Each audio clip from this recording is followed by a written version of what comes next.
ada yang ngomong presiden dipilih 3 periode, itu ada 3 menurut saya. Satu, ingin menampar muka saya, ya. Yang kedua, ingin cari muka, padahal saya sudah punya muka. Yang ketiga, ingin menjerumuskan. Pernah ya kan ya. Bergeraknya memang biasanya baru di bulan Juli itu baru nanti mulai agak meroket itu September, Oktober, wah pas November disuruh gini-gini kubur Pak. Itu yang harus dirubah cara-cara seperti itu. Kurang lebih 10 tahun yang lalu kita juga sekarang bingung. Pesanan sudah kira-kira lebih dari 6.000 dan pada kapasitas setelah uji emisi, setelah nanti sertifikat uji tipe ini kami pegang, perkiraan saya bisa 3 sampai 4 kali lipat yang pesan. Padahal kemampuannya baru 200-300. Kira-kira 200 sampai 300. Jadi mereka akan mengambil langkah pertama, meminta sidang istimewa MPR yang mungkin 1-2 pasal yang katanya perlu diperbaiki, yang mana saya juga tidak tahu. Tapi kemudian nanti akan ditawarkan pasal baru yang kemudian memberikan hak bahwa presiden itu bisa dipilih 3 kali. Janganlah membuat kegaduhan baru.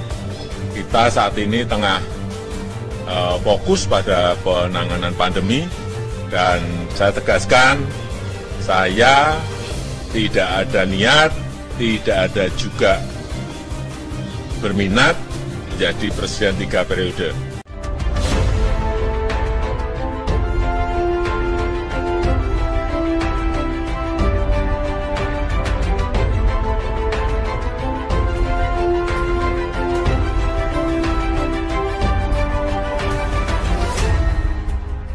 Tonton video ini sampai selesai agar Anda tidak gagal paham. Halusinasi Jokowi masih berkuasa dengan dukungan relawan.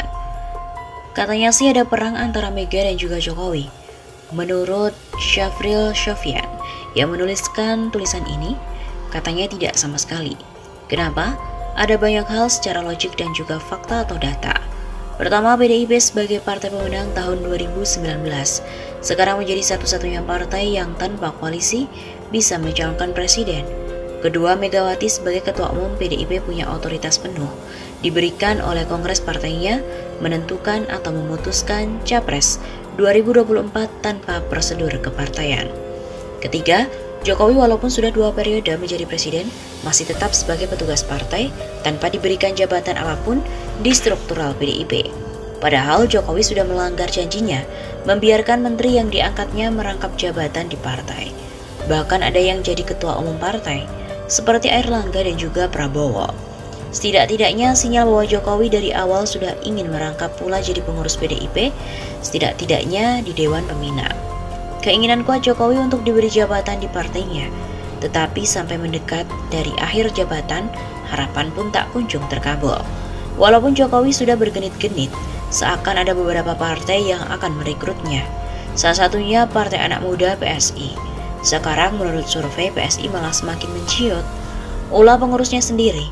Lalu kenapa Jokowi tidak diberi jabatan apapun di dalam PDIP?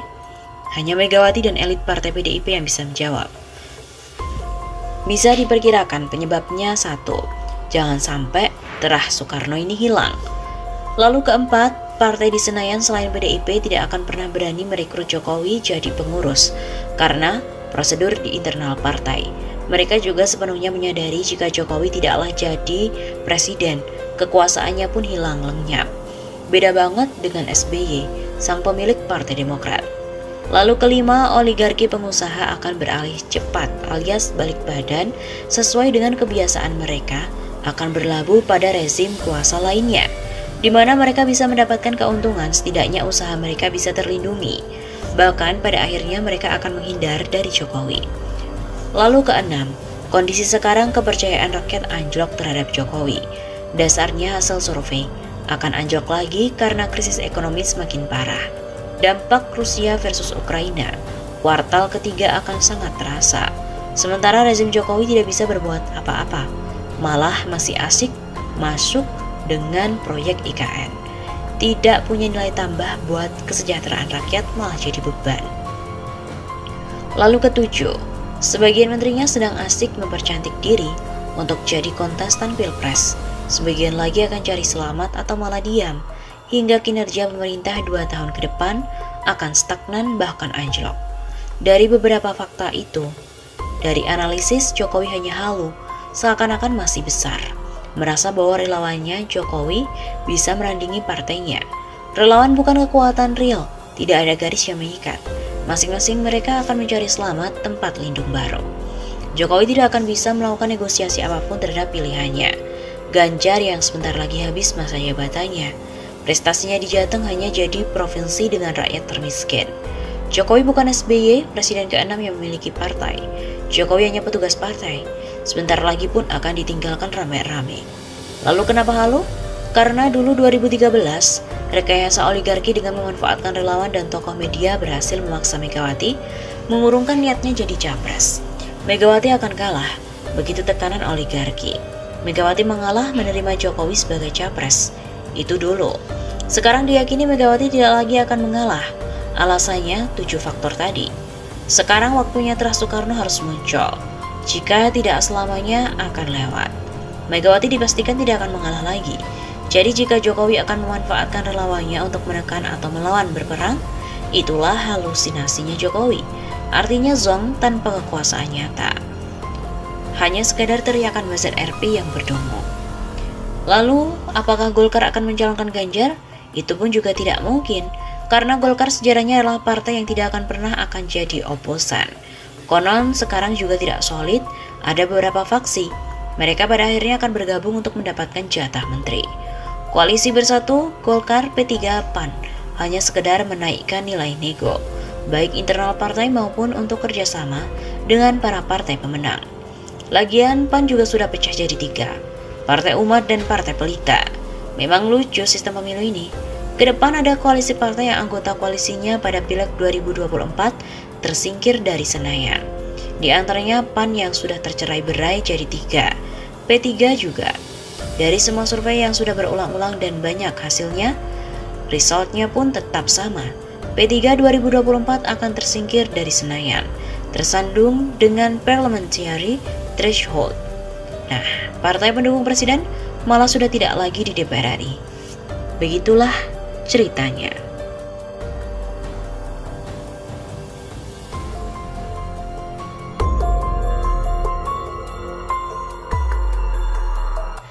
Nasib Jokowi akan seperti Soeharto.